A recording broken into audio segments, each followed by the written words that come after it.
Saudaraku, pemula voli putri Indonesia Yola Yuliana terpilih sebagai kapten tim Jakarta Electric PLN yang sedang mengusung misi kembali merebut mahkota juara pada Proliga 2024 setelah mengoleksi 6 gelar. Bagi Yola, ini merupakan kali kedua dia menjadi kapten tim setelah sebelumnya pernah menjadi kapten pada 2018.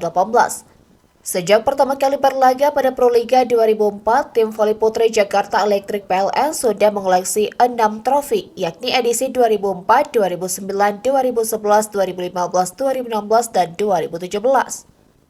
Prestasi ini membuat Jakarta Electric PLN tercatat sebagai klub putri dengan gelar juara Proliga terbanyak sepanjang sejarah. Saat menjadi bagian dari Elektrik yang meraih juara, Yola mengaku akan mengadaptasi daya juang untuk kembali meraih kesuksesan pada Proliga 2024. Saat menjadi juara, Elektrik dilatih oleh pelatih asal Cina yang menerapkan pola latihan keras. Tahun ini Elektrik dilatih oleh Cham Nandokmal dari Thailand, sementara pemain asing diisi oleh Katarina Zokova dari Azerbaijan dan Indra Sokotai dari Italia. Terkait pemain asing, Yola mengatakan bahwa keduanya cukup baik dalam beradaptasi. Di tengah kompetisi Proliga 2024, Yola akan mengikuti tryout Liga Voli Korea pada 29 April hingga 1 Mei di Jeju Hall Gymnasium. Yola sebelumnya tampil pada Fun Volleyball melawan Respak.